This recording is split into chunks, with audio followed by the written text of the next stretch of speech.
Thank you. Good afternoon, everybody. My name is TAMURA. I'm going to serve as a moderator, the session chair for this session.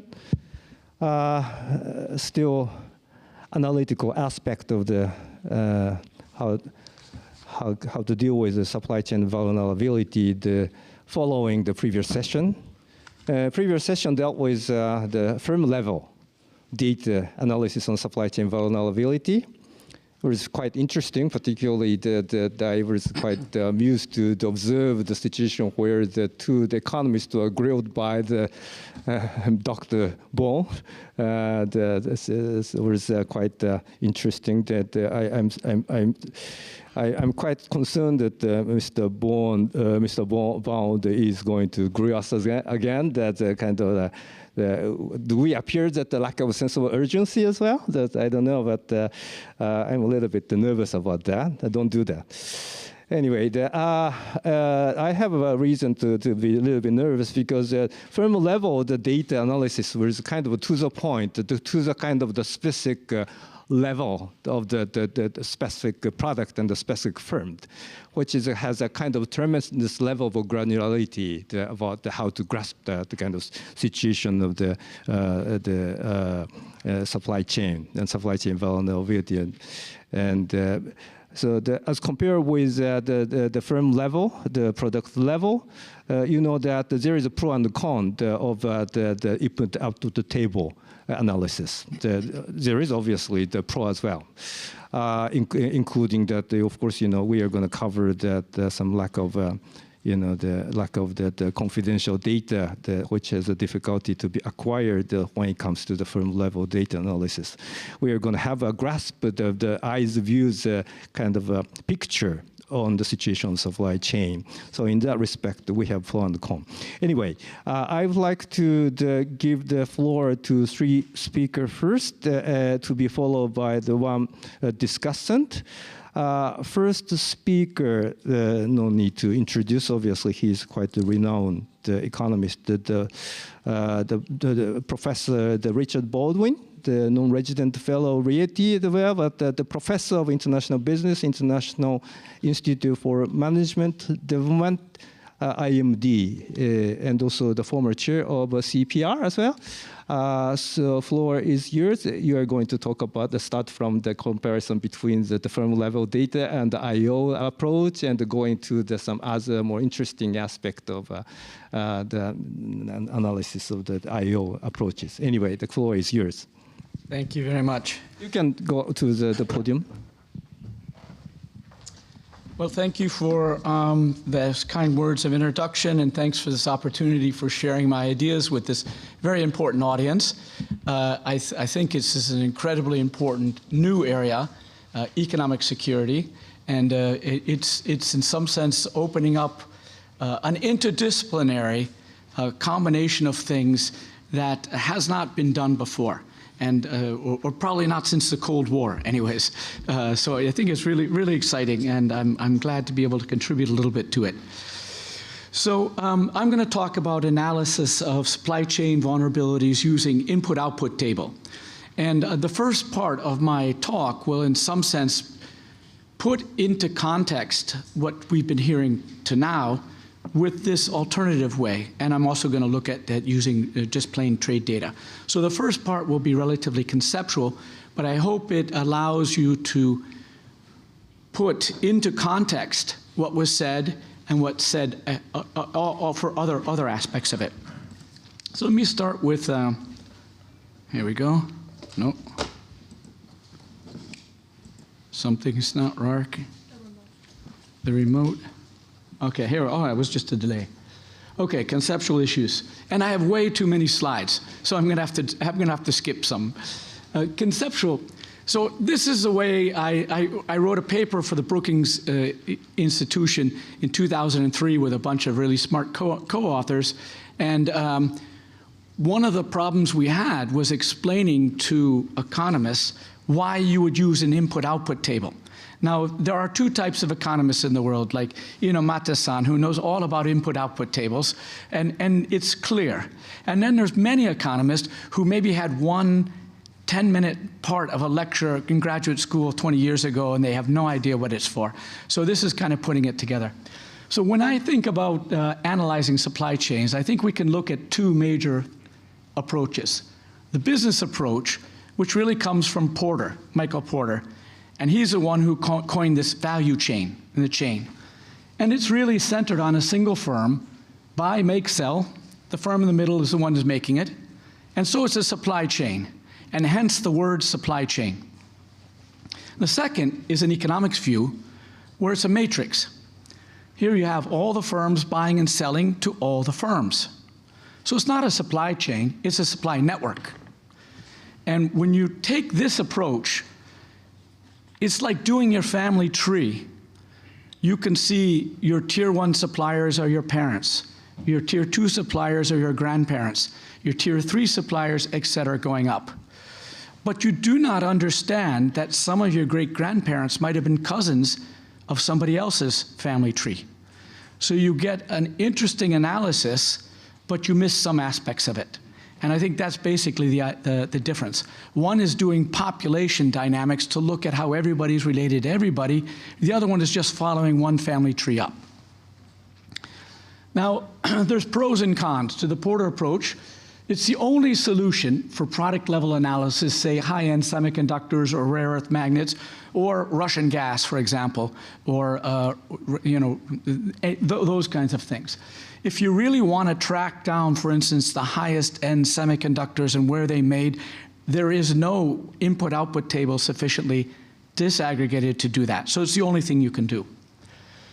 It allows very detailed analysis by suppliers, in other words, firms, not just where it's made and not just the sector it comes from.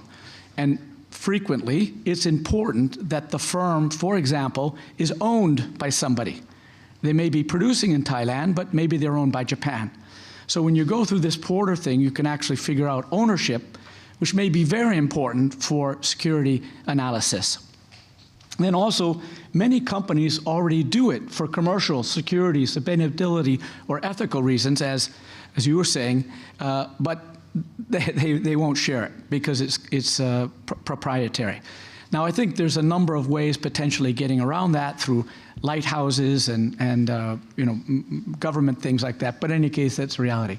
The cons are the number of suppliers grow exponentially as you go to higher tiers. So if you have 10 tier 1 suppliers and they each have 10, in tier 2, you're already up to 1,000. And 1,000 doesn't sound that big to an audience like this, but if you count to 1,000 one by one, it takes you 17 minutes to get there. So if you go spend 1 second on each of those suppliers, it's 17 minutes. 1 minute, a day and a half. If you want 10 minutes on each, you're talking about a week. So the amount of time it takes to follow these things up grows exponentially, and almost nobody can do it beyond 2 or 3 tiers. The second is the location of the supplying company and the location of the supplying factory can be different. So it's not absolutely clear that you're actually figuring out what your vulnerability is because you know the name of the company, but you don't know which factory they're supplying from. And in fact, they may be supplying from different ones, which is important information. Lastly, business confidentiality, we already talked about that. And lastly, it's very difficult to verify the information that's provided. And there may be incentives for not telling the full truth.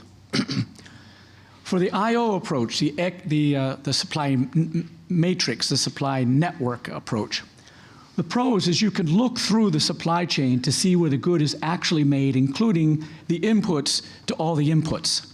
So the true vulnerability, which you can't do if you just ask people, who do you buy it from?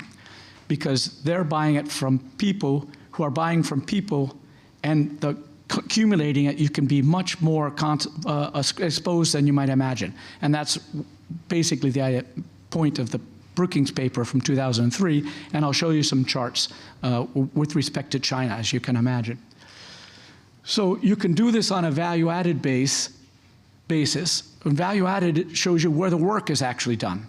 Where is the value added? More or less is proportional to workers on the different stages. The classic being, the iPhone has only a small value added in China, but the whole thing actually comes from China. But you can also do the same on a gross production basis. So you can see where is the production in a broader sense taking place. And when it comes to disruptions, whether they're climate disruptions, cyber disruptions, or geopolitical disruptions, it's often the gross production which is disrupted, not just the value added. So it's important to be able to do both. Oops, sorry. The cons, massive data effort means the data is delayed for a few years. The OECD is only up to 2022, which is notably just after COVID, so that was already good to see COVID, but definitely before Trump, President Trump too. It's fairly aggregate, so you can't trace out particular products. And substitutability of inputs is not addressed, and we heard how important substitutability is. So some people say the I/O is too little substitutability because you assume that there's Leontief, if that means anything to anybody, and sometimes too substitutable because it's anybody makes this particular product is totally substitutable from where it comes from. So that's a problem, but I view it as a kind of a first order thing. Okay, now let's look at the other source of this is customs data, and this is what the journalists do most of the time. How much do you import from China, for example, or how much do you import from Taiwan, or how much do you import from the United States? Now, the customs data blurs distinctions between intermediate and final goods. So the customs do not ask who's going to buy it. Is it a company, or is it going to go to a consumer? Now, there are ways of getting around it, but in any case, it blurs the distinction. So if it's a final good, then the vulnerability falls on domestic consumers, which may be important if it's vaccines or something like that. If it's an intermediate good, then the vulnerability falls on domestic production, which may matter for other things. So when you do supply chains analysis, it's super important to distinguish between final and intermediate. The I/O table does that as best they can all the time. Customs data doesn't. So supply chain resilient, let me go on.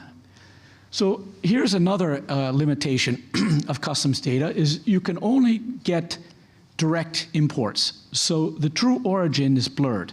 So here's China sending stuff to the United States, and China sending stuff to India, and India sending stuff to the United States. So from the customs data, you cannot see that actually some of the stuff that's coming from India to the United States is actually made in China. And I'll give you an example where that's quite extreme.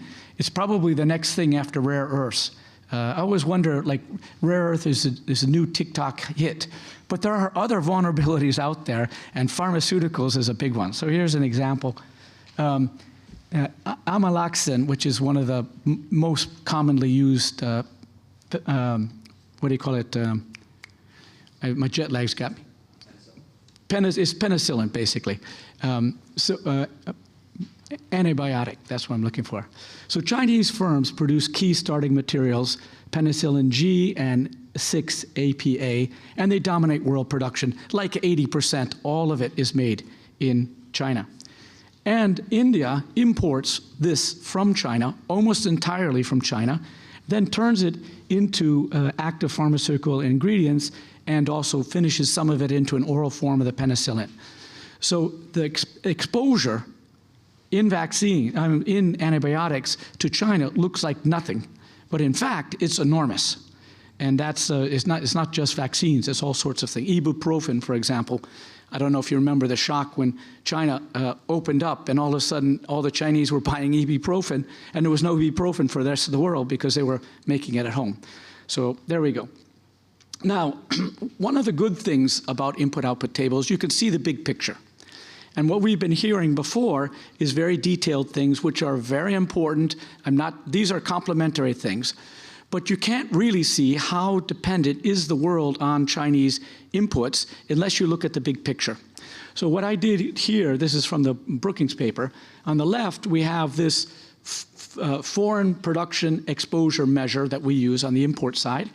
And you can kind of see the darker is the area, the higher is the share of the intermediate inputs that comes from that country. And it's a trade matrix, so it's from to. So in here, you can see, this is back in 2018, you can see factory North America. North America is mostly sourcing intermediates from North America. And you can see factory Europe there, it's faded, but you can, especially Germany, it's a lot there, and factory Asia, where Asia is mostly sourcing from itself.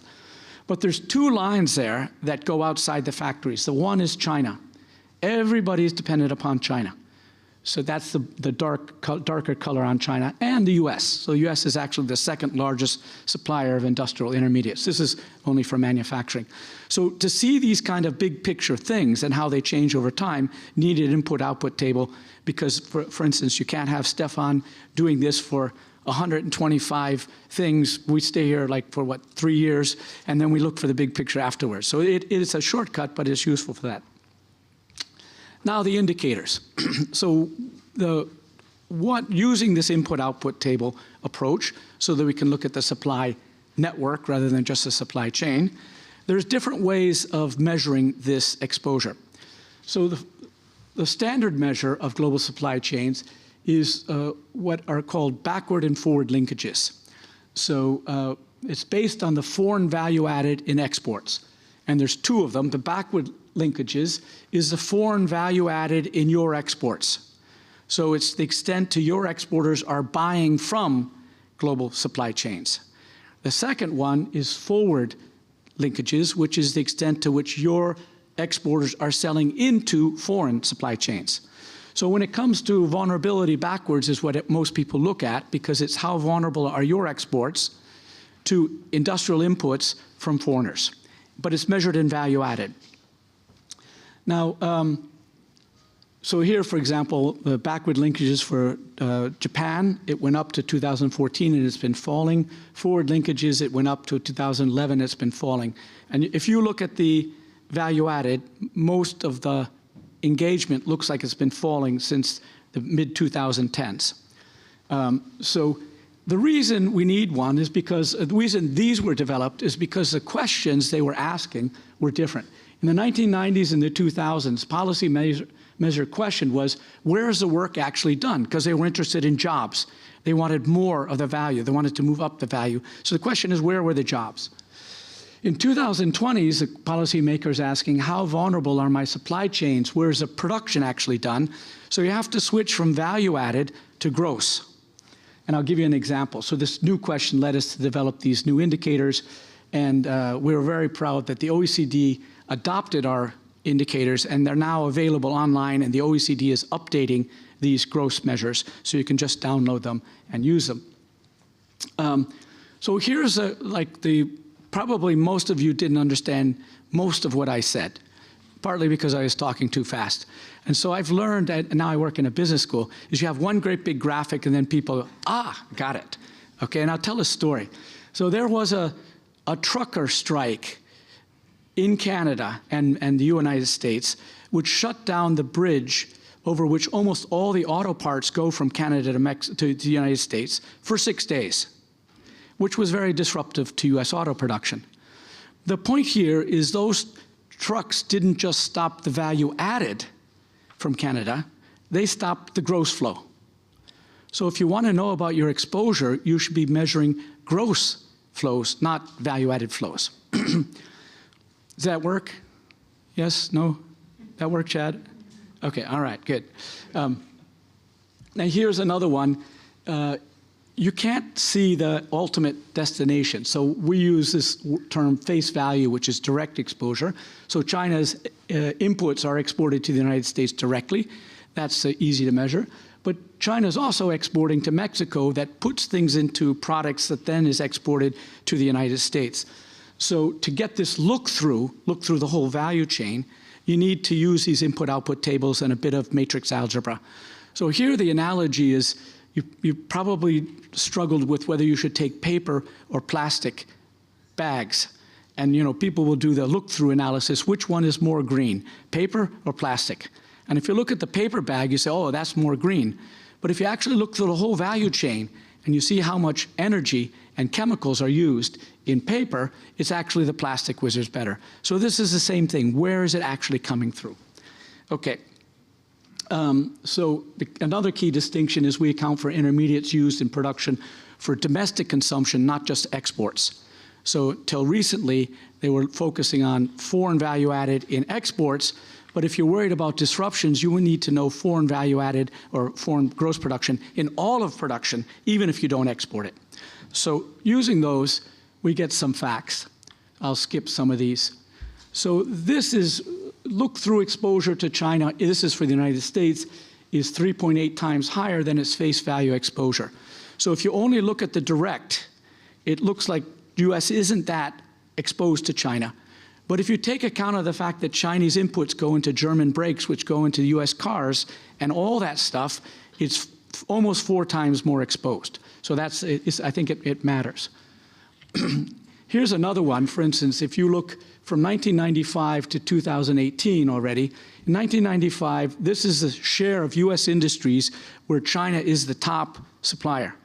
In 1995, that was for almost none. By 2018, if you look at the face value, it was still only about 60%. But if you looked at look-through, it was true for all but one industry. China was the top supplier. So without using the input-output tables, you would miss some of that. I'll skip this one. Now I want to make a point in my last 2 minutes. This is what I call the omelet problem. The industrial bases of the world used to be eggs. During the happy times when trade and investment was safe, we broke up the eggs and made an omelet. And ladies and gentlemen, we're not getting the eggs back. We have to find out a way to get along, to live along, or at least choose certain sectors where we're going to separate. Because the idea of fully decoupling from China, I don't think is realistic. So here is a share in face value. You can see the share of imported inputs that come from China for all the countries is large double-digit.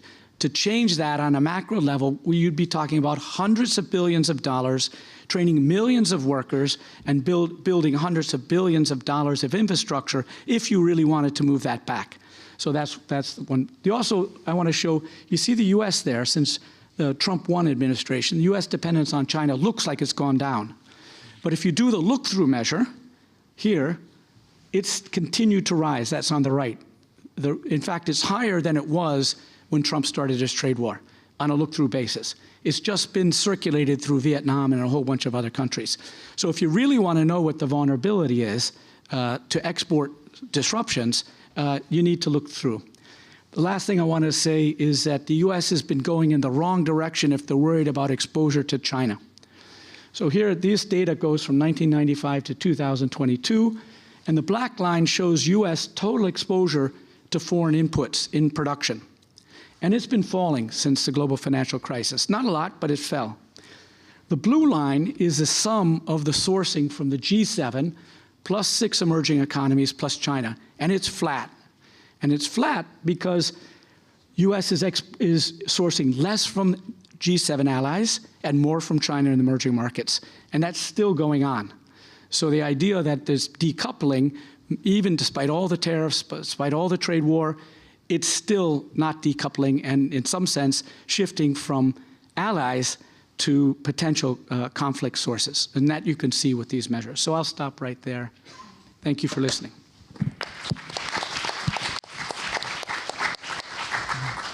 Thank you, Richard. The last slide was particularly interesting. Yeah, it's on LinkedIn. I do. It's from last week. It's on LinkedIn, that slide, if you want to see. We would like to say we should solidify that our alliance among the G7 from now on. Anyways, Angela, you have a floor. The doctor, she said that she said that I shouldn't call her the doctor. Madam Angela GLOWACKI, the policy analyst at Research Institute for the Democracy, Society, and Emerging Technology of Taiwan. She is going to present about China's dominance on the critical mineral and Taiwan's attempt to address that issue together with the like-minded. Angela, you have the floor. Thank you. Good afternoon. I am Angela GLOWACKI. Unfortunately, I'm not a doctor. I am just a policy analyst from the Energy Security and Climate Resilience Research Team at DSET.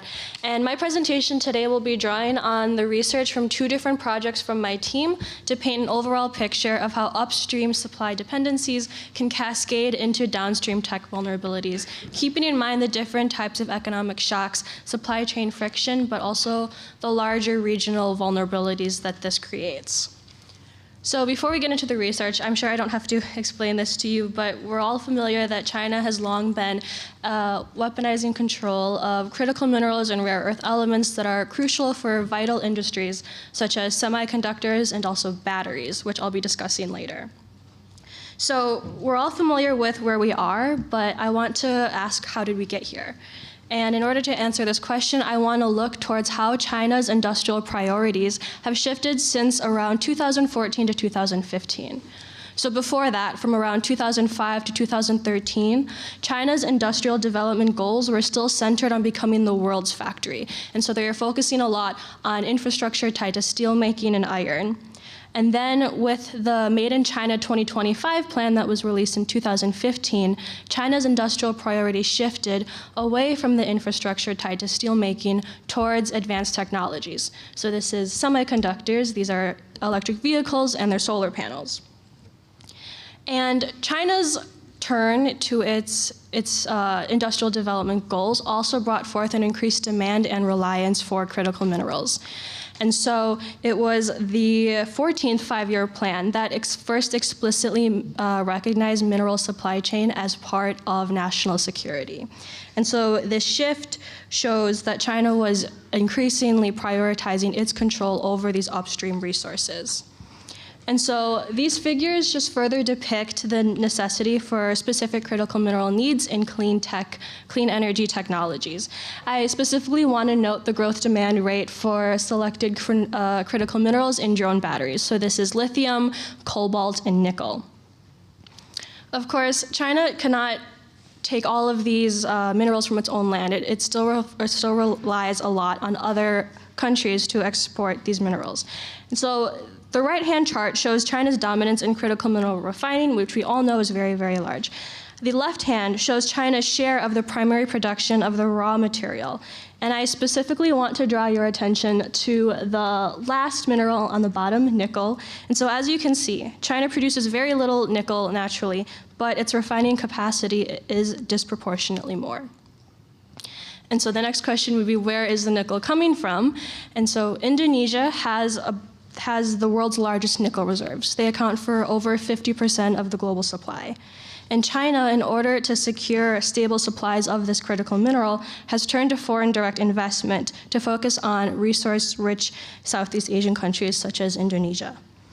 And so this began with the launch of the BRI in 2013, because China's FDI in the metal sector underwent a huge geographic shift. So you can see before that, Australia was the recipient of most of China's FDI in the metal sector. And then in 2014 to 2024, Indonesia's share grew to 16%. And also other countries that are very rich in battery materials, such as the DRC and Peru, also saw significant increases in their FDI from China. Of course, going back to Indonesia, Indonesia has taken steps to protect their resources and their economy. Since 2009, Indonesia has introduced successive critical mineral policies intended to maximize resource revenue, drive industrial upgrading, and also to protect domestic employment opportunities.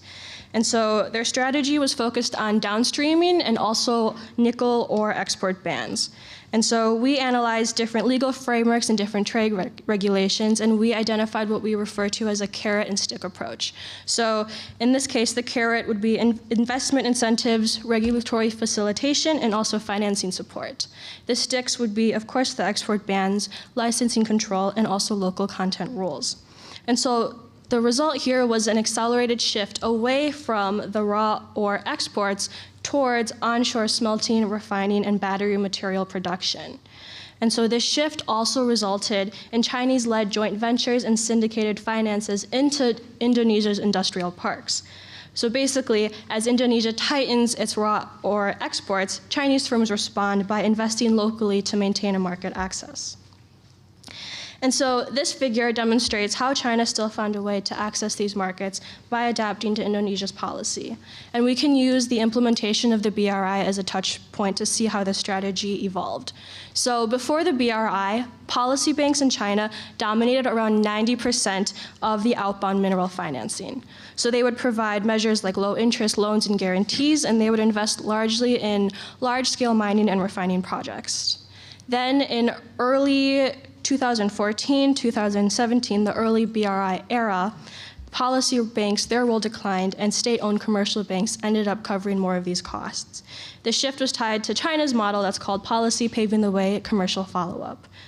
And then in 2018 to 2021, commercial banks went on to provide around 74% of mineral sector overseas financing, and the share of policy banks fell to around 14%. And there was also a surge in syndicated loans that supported Chinese SOE's global expansion. And so I also want to note here that at this point, it didn't need to just be a Chinese mining SOE. Now other businesses like battery manufacturers or battery material manufacturers could afford to invest in these overseas projects because the state-owned commercial banks were funding them, and they're able to take on more specialized projects, the more higher risk projects. And so this graph demonstrates what I just described. So as you can see in the dark green, state-owned policy banks dominated around a lot of the mineral loans in the pre and early BRI eras, and then the share grows to state-owned commercial banks. And so this transition from policy banks to commercial banks, it reflects China's changing strategy, but also explains how exactly Chinese battery material manufacturers ended up in Indonesian industrial parks in the first place, in which they ultimately cemented themselves not only in Indonesia's economy, but also the rest of the world's nickel supply chain. So I want to turn to a case study to describe what I just explained.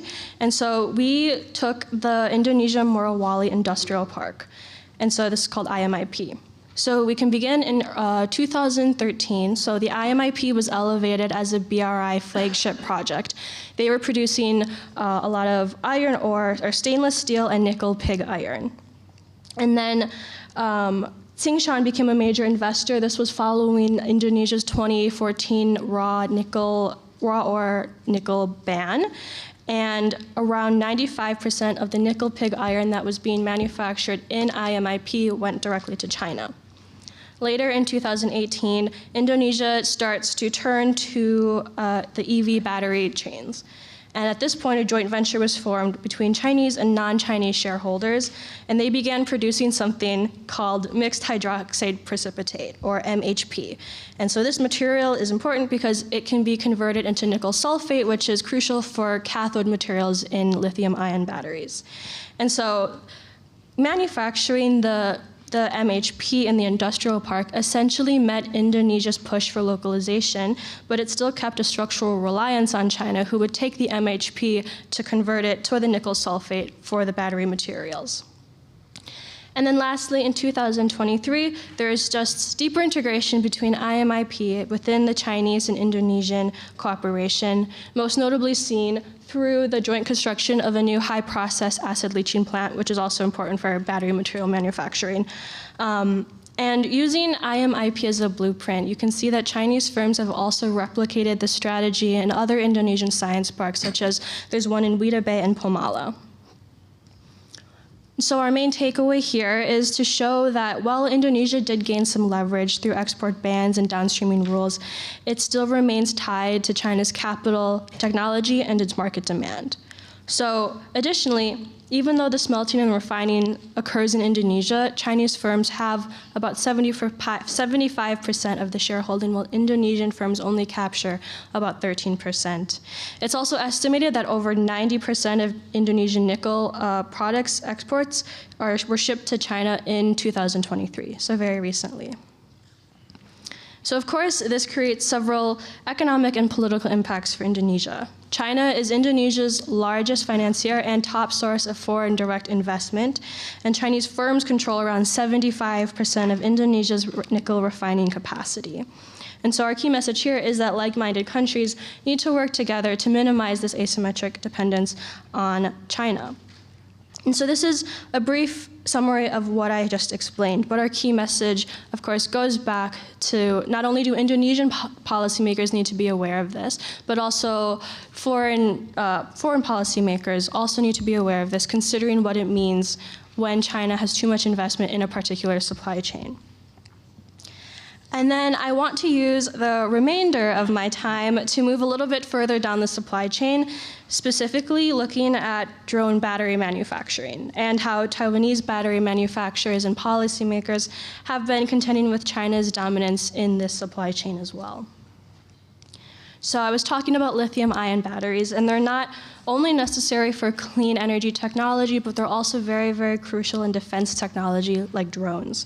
And because of this, this sector has increasingly been identified as an industry in need of a non-red supply chain. This demand can be seen in national policy, prominently illustrated in US national policy, such as the National Defense Authorization Act. And they note that when the US is procuring batteries abroad, at least 95% of the cost of the battery's functional cell components must come from a supplier that is not a foreign entity of concern. And so actually what I just said is the amended version of what I have on the slide. The bill was recently passed to the House in December 10th, and then I just checked during the break, and it actually passed the Senate as well, and it was amended around that time. So I apologize that my slides are not correct. But the NDAA, this is expected to pass fully by the end of the year. Additionally, PIPER, which is the Partnership for Indo-Pacific Industrial Resilience, this was launched in 2024 as a DOW-led framework, multilateral framework aimed at looking at supply chain resilience. And so they do things like information sharing and technological cooperation, and PIPER has identified drones as an area for near-term collaboration. So not only is Taiwan a part of PIPER, but Taiwanese drone manufacturers have been making a name for themselves in the global drone sphere. Specifically, the US drone maker Skydio has turned to some of the Taiwanese suppliers as reliable sources for their components. So while Taiwan possesses ample manufacturing and technological know-how, there's only so far up the supply chain manufacturers can get before you're faced with the Chinese dominance. And so this figure depicts that when it comes specifically to the cathode material and the anode material, it starts to become either quite expensive or nearly impossible to find a non-Chinese source. This figure also depicts the necessary raw minerals that we have identified as particularly important in this supply chain. And I included China's processing share for those minerals, graphite, manganese, cobalt, lithium, and nickel, because for Taiwanese battery manufacturers, they're not particularly interested in buying the raw ore. They're more interested in buying, for example, the nickel sulfate or the graphite sulfate or the lithium carbonate.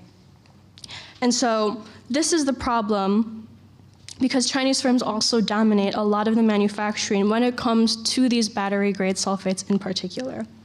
And so the problem comes down to how to source these materials from reliable suppliers.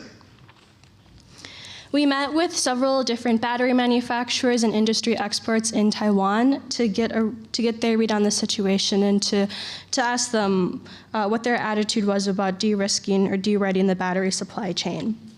And ultimately, they said that it comes down to price. And so they shared that there are these four factors that influence the final price of the battery cell. And we can look to the first one, the raw material price, is the most important in this conversation. And so technically, Taiwanese battery manufacturers, particularly when it comes to cathode components or electrode or anode components, they could source these supplies from other suppliers, such as ones in Japan or Korea, but the price would end up being about 3 to 4 times more expensive. Additionally, Taiwan's market is comparatively low, so they don't necessarily have the capital or the will to invest, or they need to see a demand signal. And so this is where the real work for my team begins, because we understand that there's a need to protect the upstream supply chain all the way up to the raw material. Because especially even if you buy the cathode material from Japan, there is still a concern that did the raw material come from the Chinese mine, sort of going off of the presentation before. And so this is the real research for this upcoming report that will be released in the spring. And then to end my presentation, I just wanted to include potential next steps for Taiwan, which are important here in this context because of the international collaboration involved. And so specifically for domestic action to Taiwan, there needs to be funding mechanisms to protect for projects in raw materials and battery R&D, especially for raw materials, because the battery manufacturers do not have sufficient capital to invest by themselves, so state-backed financing would be important. Additionally, publishing a critical minerals list tied to a deliberate national strategy, keeping in mind for Taiwan not only what minerals are important to procure, but also the form. And also to form or authorize a government organization to facilitate these strategies. And I want to take a moment here to talk about JOGMEC, because we have seen that they have been very successful with their state-backed investments, such as the cooperation between Sojitz and Linus Corporation. And so this has been very, very successful. However, we have seen, and so for example, Sojitz and Linus, through collaborations like these, Japan was able to reduce its dependence from 85% in 2010 on rare earths to about 58% in 2020. And so it's been very, very successful. But there are still some challenges for the Japanese firms to secure new projects. And so there seems to be a lot of funding for projects. However, the private companies struggle to compete with foreign governments that maybe subsidize or directly own foreign projects abroad. And so this is still something that needs to be addressed when we're thinking about domestic action, but also international cooperation. So moving on to international cooperation, I will say that coordinating industry standards, both technical standards, but also de-risking standards, is important, and we can take into consideration demand signals, for example, that are coming from the US. Also, standards in tracking raw materials intended for battery use. This is going to be part of our upcoming report. And also, jointly securing these upstream materials, looking at potential partnerships opportunities between, for example, Japanese firms or Australian firms. And then lastly, recycling and stockpiling. And so I won't go into too much detail here, but I will say that especially for Taiwan, because Taiwan currently does not have a critical minerals list and it also does not have a stockpile. But this is something that Taiwan needs to consider if they want to protect these supply chains. And so considering a national stockpiling strategy, but also exploring the possibility of regional stockpiling strategies, working with partners would certainly be helpful, especially amid discussions of regional joint stockpiling agreements. And so with that, I will end here. Thank you.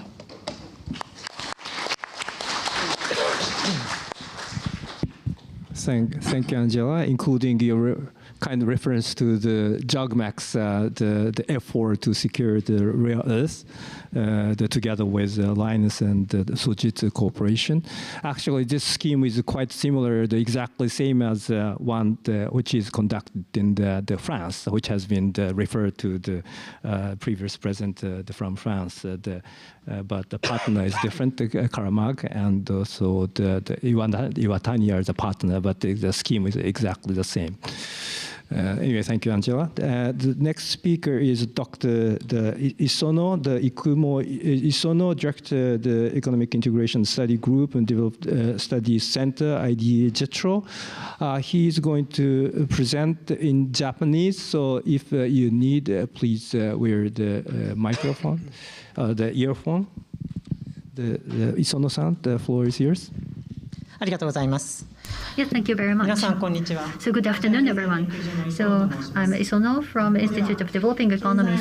So here, I would like to quantify the economic security risks and also speak about the geographical simulation analysis on tariffs, conflict, and logistics disruptions. So this topic is not going to include topics like critical minerals, but further on, JOGMEC and RIETI colleagues can work together so that we can expand our models. On that portion, we would like to discuss further. So as you may all know, various types of geopolitical shocks have been hitting and disrupting supply chains. We see various things happening already. And this is not just causing delays, but there are some disrupted intermediary inputs, and also total change in supply chains could occur. And one of the ways to analyze this is a simulation analysis. So in the previous session, they spoke about the microeconomic related factors, but what is simulation really doing? So we can use rough data, and what we can do here, there are three things that we can do. One, the economists, they have their theories and they make predictions and assumptions. You can show it in terms of numbers. And secondly, for example, if there's a damage, what extent is it? And if there's a policy, what could be the impact? You can also have it in a number so that you can look at the multiple options, how far or how extent you have to look at and what are the priorities. You can also look at those points. And the third characteristic, it's easy to adopt in an instant manner. So models have to run according to some assumptions. So for example, let's say that the Trump administration is going to speak some new things about tariffs, and next day, right after that, you don't have to wait for comparison with the macro data or coming up with the trade data that you have to wait and have, but you can instantly start your analysis.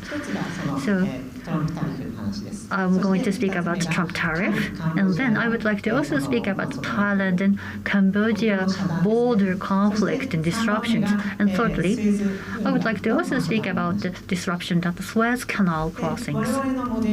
So our model is called Geographical Simulation Model. So this applies a general equilibrium model, and this is a political tool looking at various types of policies and some of the features of IDE-JSM. Well, you can actually have the analysis on prefectural level. And second point, it also incorporates the structural changes in the economy. So initially, we were using IODs, but using IODs, you can sort of look at the structural level, and for each companies, if they are going to change their actions according to various types of shocks, you can see those change in actions may change the procurement, or they may change the destination to sell, and that would end up in structural changes. So it is incorporated in there. So there are many policies and shocks.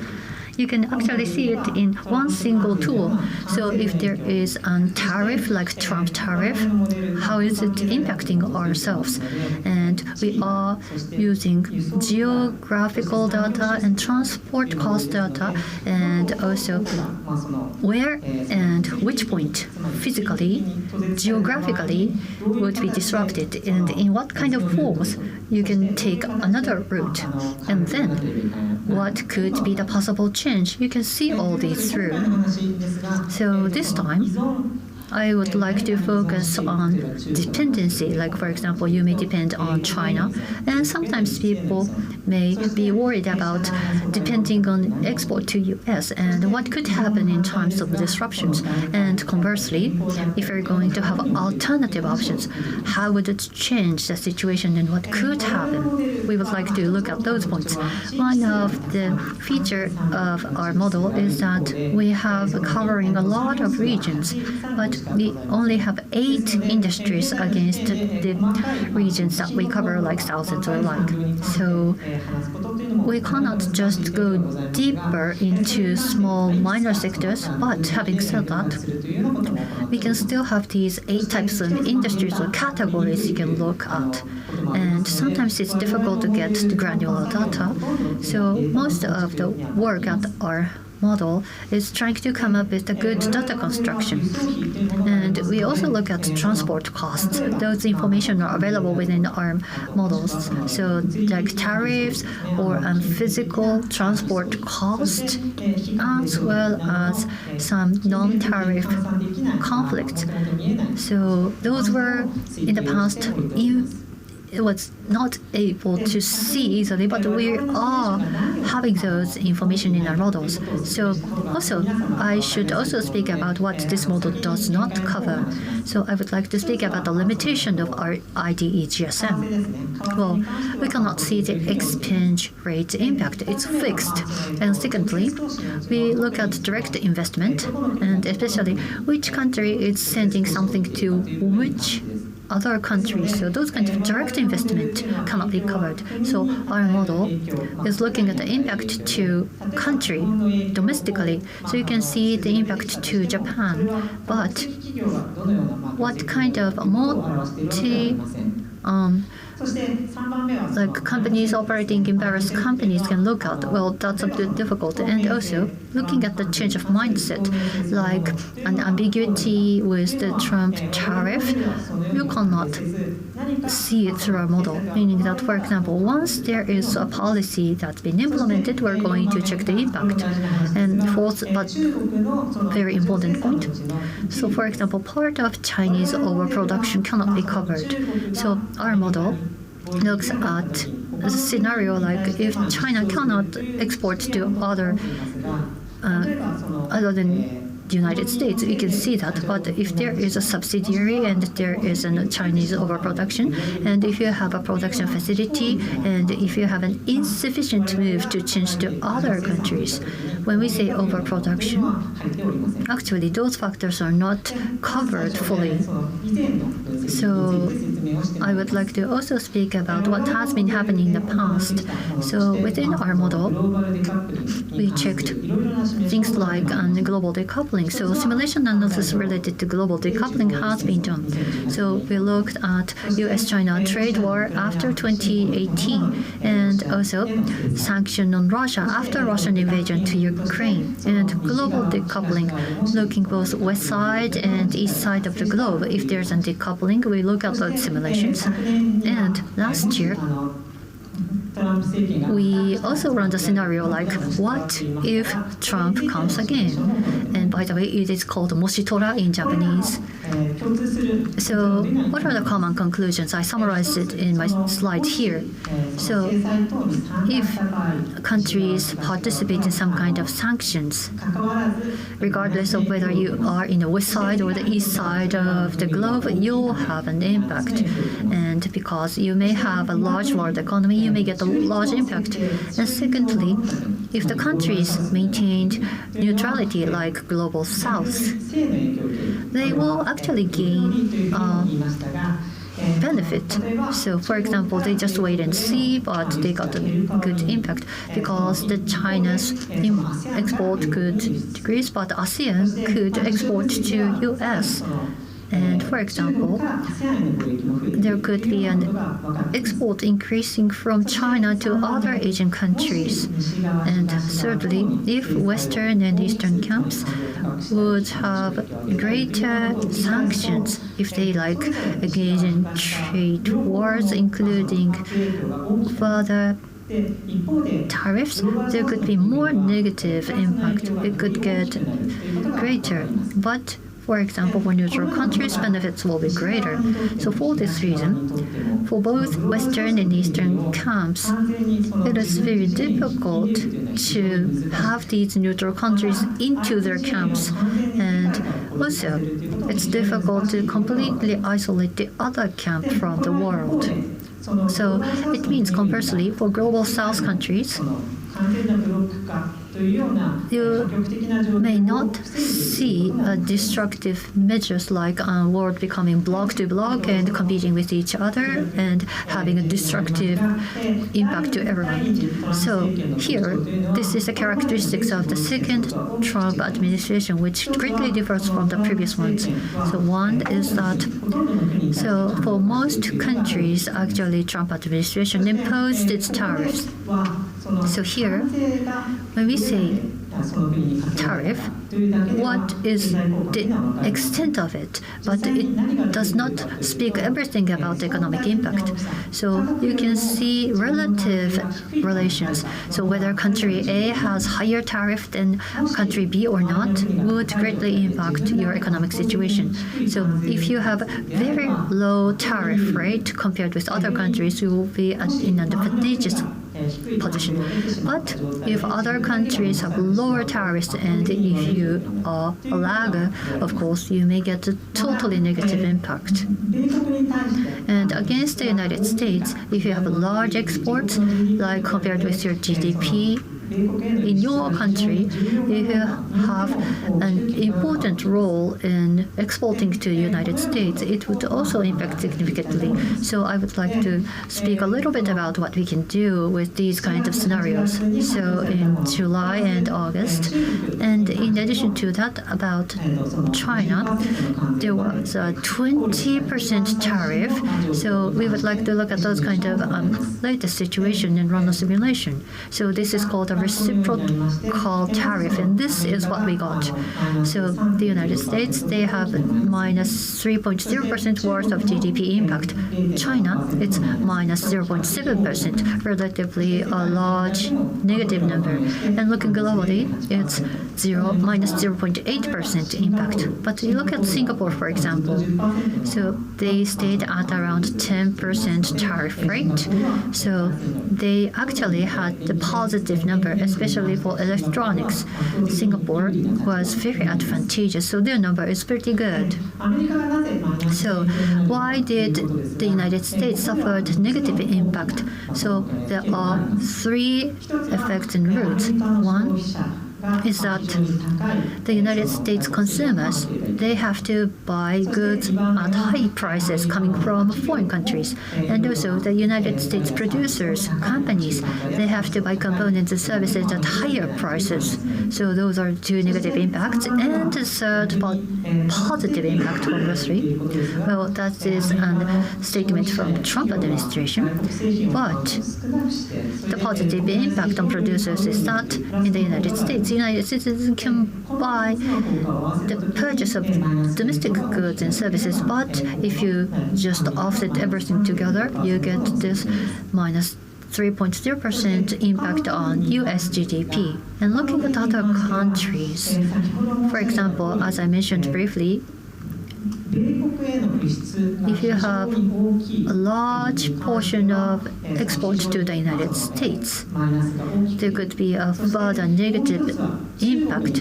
And if you have higher dependency on China, for example, so if China have higher tariff like 20%, but it's said like 54% at April 2nd, you may have had a more positive impact.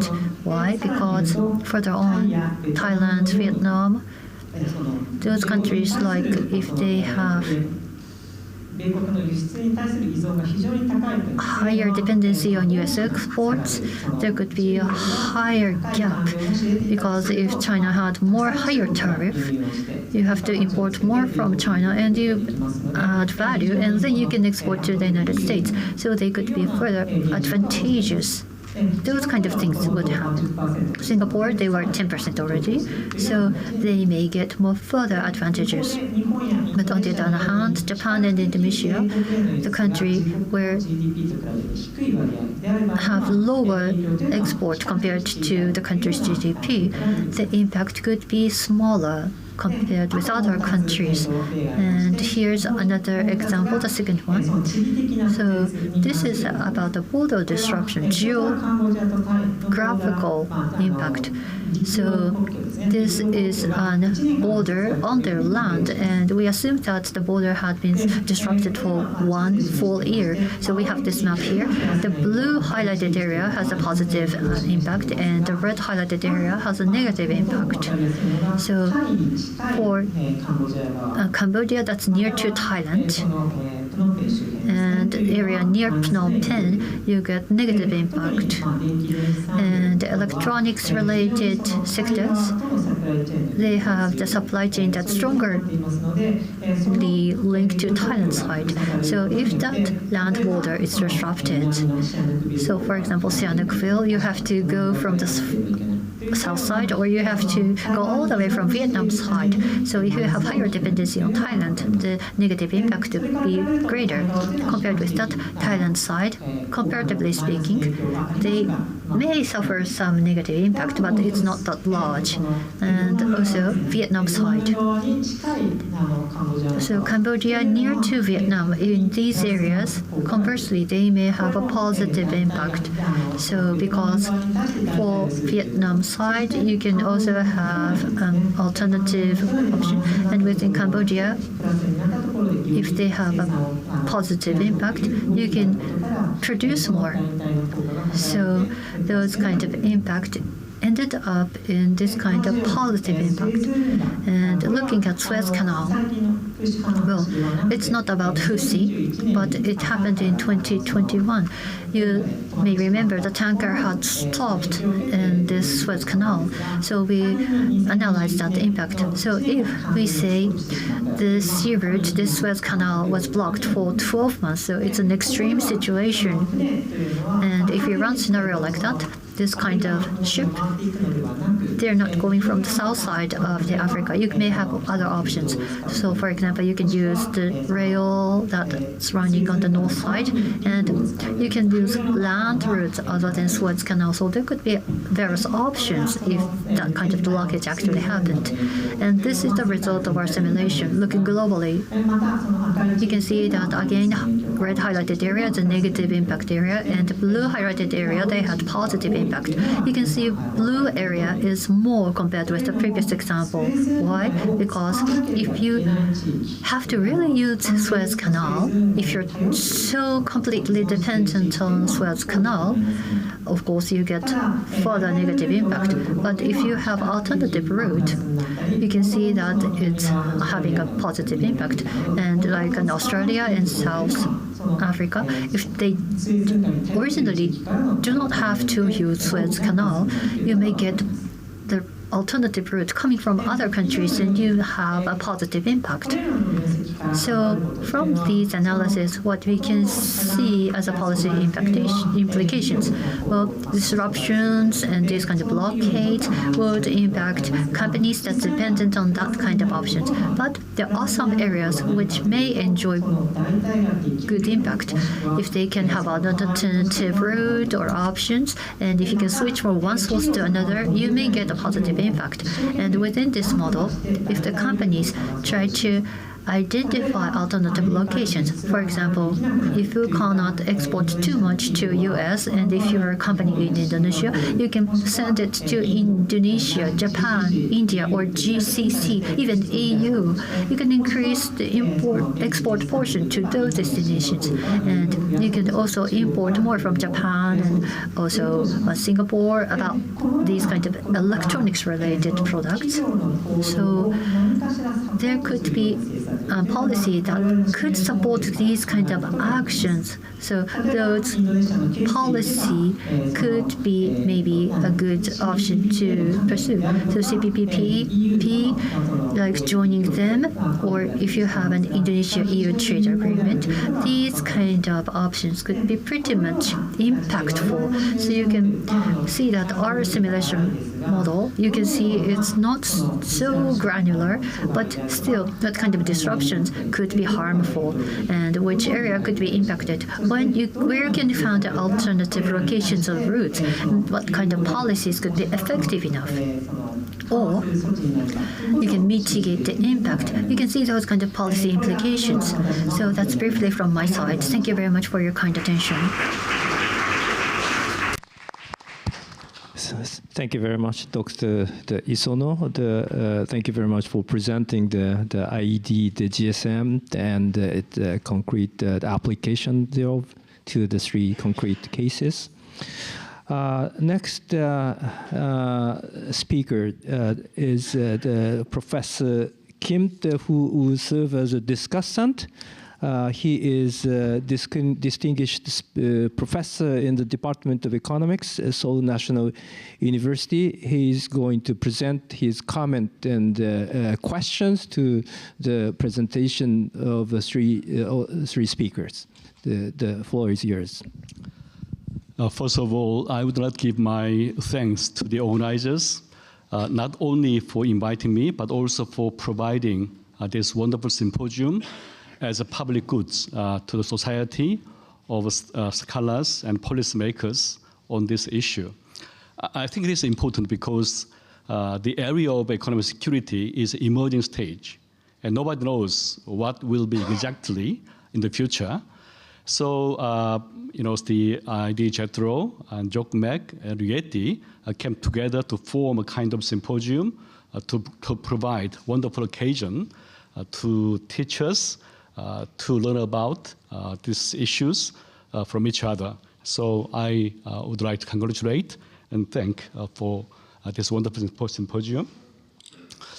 Okay, the first paper by BALDWIN. Okay, this is very interesting and very powerful. Okay, I was struck by his punchline.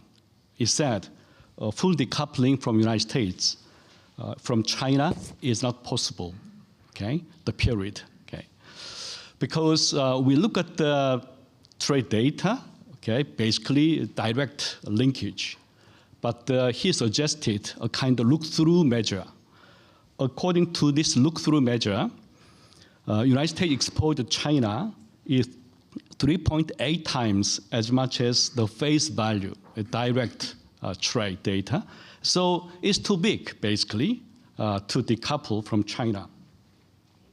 Also, United States reliance on Chinese industrial outputs is 3 times, okay, larger than China's, okay, using inputs from United States. It's very asymmetric. So his message is to forget decoupling, okay, in trade.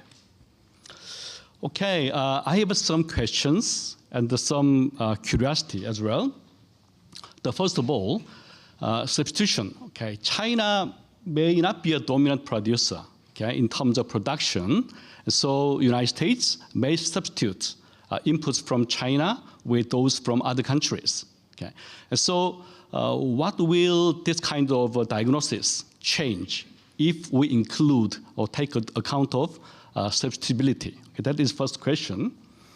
The second one is now is Dr. Bowen is here, but the Biden administration in the previous United States government pursued the strategy of a small yard, high fence. That means they do not want to focus on all trade, but just look at the main, okay, strategically important trade. Okay. So I will show, okay, this graph. In our university, so we have Institute for Future Strategy, which is a think tank. Okay. And when I was director of the institute, it helped to establish economic security cluster. So according to this work, the position of China in 1995 to 2012, okay, 2022, okay, there are big changes. Here, China's, okay, the circle is small in 1995, but much bigger in 2012. Okay.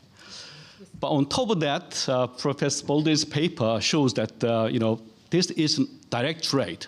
So if we include indirect trade, this circle of China will be much bigger. And so which dominate actually the size of the circles of United States, Germany, Japan, South Korea all together. Okay. However, if you look at the so-called emerging industries, okay, on the right-hand side figure, okay, that circle of China is smaller, okay, compared with the total trade. And so if we include, say, United States, Japan, Germany, and South Korea, the size may dominate China's one, okay? So perhaps the strategy of focusing on strategically important trade, for example, semiconductors, AI, etc., okay, then maybe easier to counter China, okay? That is my second question. The third one is, okay, perhaps this is the question all of us want to ask, okay? Given ongoing United States-China hegemonic rivalry, what economic leverage can United States use to counter China? Okay, that is the third question. Okay, second paper by GLOWACKI is confronting China's critical mineral dominance. Okay, so this paper zooms in, okay, one component which is basic critical mineral. Gallium, germanium, in which China is dominant producer and refiner. These minerals are important not only for clean energy, but also for semiconductors and for military equipment like night vision devices. Okay, when we look at the EV batteries, there are two types of technologies. One is, I think, is dominant in China, which is lithium-based batteries, okay, LF batteries, and Korea leads in high nickel batteries. This uses nickel, manganese, and cobalt together, but cobalt is expensive. Therefore, this battery used for high-end cars, vehicles. And so also Korea is therefore important investor in Indonesian nickel mines. Okay. Okay. Then I try to pursue this kind of question. GLOWACKI suggests we have to minimize asymmetric dependence on China among like-minded countries. Okay. I would ask how. Okay. Should we utilize different technologies from China's? Or how can we minimize risks coming from China in e-batteries? Okay? Also, drones use nowadays batteries, and lithium batteries are used for most drones because lithium batteries are cheaper. Therefore, also, lithium batteries basically, because cheap, they are used for drones. Drones do not require human ride. Therefore, cheap batteries are used. Then the question is, how to find other ways, except lithium batteries, which are cheap, In that way, Taiwan can avoid, drones war, So that question, I think, is the policymakers want to ask. The third one is quantify economic security risks, Again, it's a very interesting paper. It uses IDE GSM, a kind of special 3G model. To me, it's an interesting exercise. It's about Trump scenario. The message of this paper is a tariff is self-harming. The countries which apply to tariff, basically lose a lot. Other countries affected by tariff may lose something, but not that much. However, this model may lack some variables to consider. For example, financial variables like exchange rates and interest rates. United States GDP may decline by 3% when tariffs applied. Really? Well, 3% is too large. Maybe Mr. Trump will cancel his tariff, knowing this prediction. Perhaps not, because other variables may adjust to this tariff. For example, interest rate may decline or reduce, or exchange rate depreciate. Then a 3% decline may be overestimate. I think the trade diversion effect is included in this exercise, but perhaps on the basis of past data may not capture full effect of a trade diversion. Okay? In real data, when tariff are increased a lot, then firms may be more flexible, okay, in shifting their production from high tariff countries to low tariff countries. Then this 3% estimate may be again overestimate. Also, look at dynamics. In the long run, firms relocate their product sites, okay, in the United States, reshoring, for example, because this model does not include investment, okay, inside. Therefore, this kind of investment, okay, effect, okay, is included. Maybe again 3%, maybe overestimate. Okay. So I think to make this kind of prediction more realistic, perhaps exchange rate adjustment, interest rates, again, investment have to be included. Otherwise, the prediction may be maximum, okay, effect rather than, okay, real effect. And I read ISONO's paper, previous paper, published in 2021, which predicted United States and China GDP would decline by 0.4% and 0.5% respectively. But this slide shows that China will lose 0.7%, okay? Although China did not impose tariff on the United States. So I want to look through, okay, this model. Why is that? Okay? Is it because of trade diversion, because of the size of U.S. tariff? Okay? So perhaps to be more realistic, kind of regions should be explained, okay, together with this prediction. Overall, I am very happy about the three papers because they are complementary. Okay. The first paper perhaps looks like a kind of ex post diagnosis, a rigorous diagnosis. Okay? And then the last one is ex ante projection, okay, for the future. Okay? So the past is there, the future is there. The second paper look at the very critical, okay, component, the critical mineral. Therefore, I think altogether these are very complementary and giving a lot of important lessons and important findings for all of us. Thank you very much. Thank you very much, Professor Kim. Would you like? I would like to invite the three speakers to come back to your questions. Would you please go back to your previous slide? Maybe go back to the first question slide addressed to Richard. You can look at that and you can address some of the questions, if not all. Okay, thank you. I was hoping you'd take the slide down so I don't have to answer all the questions, but let me start with a little background in one of the slides that I didn't show to you. The reality is that China produces 35% of all world gross output in manufacturing, over a third. It's now the world's sole superpower in manufacturing. It produces more than the next 8 countries combined. If you add Japan, Germany, Korea, India, China is larger. So that's a fundamental reality.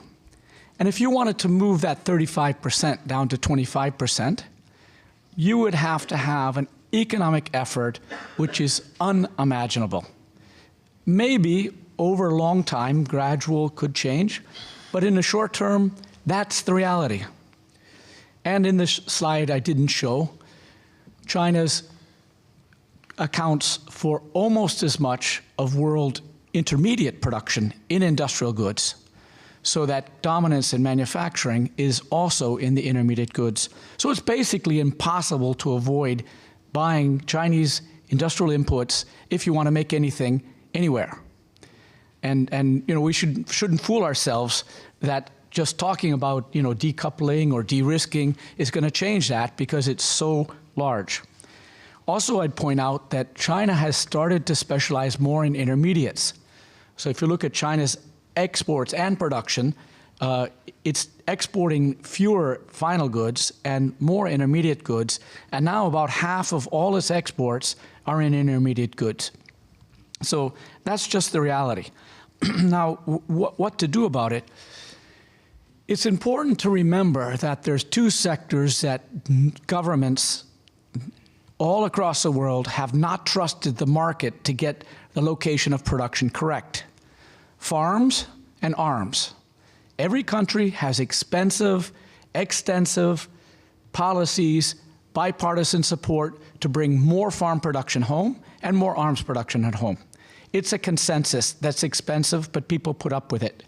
And I think what we've realized is that there's a couple of other industries that need to tip over into the farms and arms category, semiconductors, medical supply, maybe a few other things. And that, of course, was the Biden approach, that it's not possible to completely decouple with China, but it might be worthwhile becoming less dependent in some critical industries, and that makes it affordable and doable. So that's the first thing. On the other things, all those things, what should do is beyond my pay grade. What should the United States do? But I'm pretty sure that what's going on right now, declaring war against every other country in the world, is not the right way to start. And I can tell you in Europe, people felt betrayed by the US in this attack. And that didn't make them feel super cooperative on other things. Rather, maybe should look for allies elsewhere. So whatever is the right way forward, probably this step is not the right one. But as I say, that's above my pay grade. Thank you, Richard. Angela? Okay. Thank you for your thoughts and your questions. I also want to say thank you for bringing up the differentiating between the LFP batteries and the NMC batteries, because I wanted to talk about that. I thought it would be too technical. So I'm glad that you brought it up first. But yeah, so Korea especially leads very high in NMC batteries. So I know, like, for example, there's SK On and there's LG Energy Solutions that are making these NMC batteries. And I think because of Korea's manufacturing might in these batteries, that makes it all the more important for countries or economies like Korea and also Japan, who's also very strong in batteries, to pay attention to what it looks like when there might be too much investment share from China. And so your question about the first one, what are ways to minimize asymmetric dependence on China? Essentially, I think that it would be a call for more investment from other countries into these industries and these other countries who, for example, Indonesia's policy still remains that they're open to foreign direct investment. It's just that right now, Chinese foreign direct investment looks like the most attractive option. And so perhaps maybe it shouldn't be like that. And then your second question's looking at other sources of lithium or developing different types of batteries.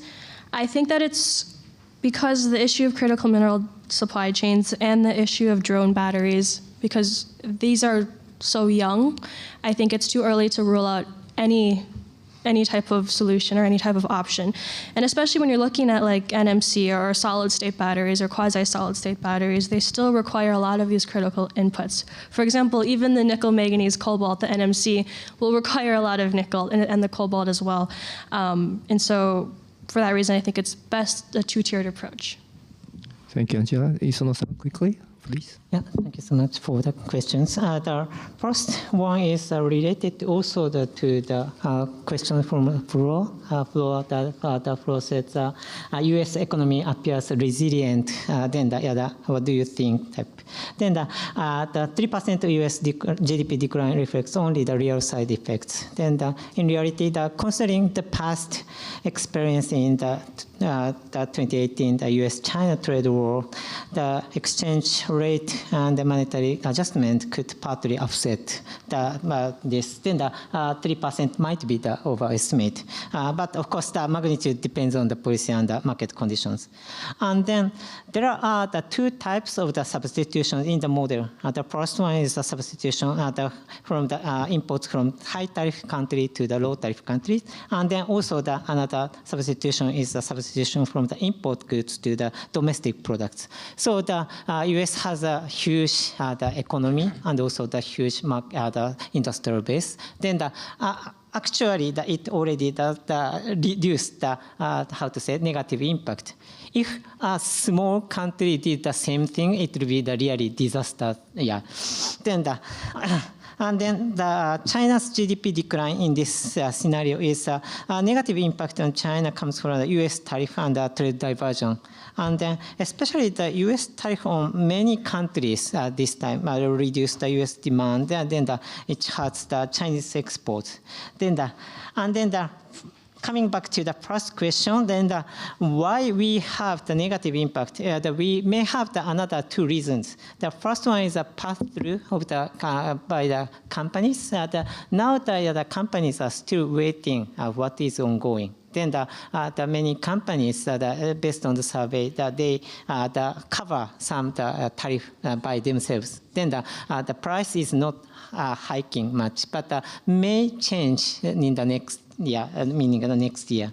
And then second one is I personally strongly believe that this year or the next year would be called as AI bubble era in India. Then now the huge investment in the United States is ongoing. Then our model is meaning compared to the baseline scenario, meaning the baseline scenario might be much better if we don't have this Trump tariff in then these two things can be considered. Thank you so much. Thank you very much. It's a time to wrap up this session, and I have received a couple of questions from the floor, but some of them has been already addressed. So please allow me to wrap up. I apologize for not covering the question from the floor.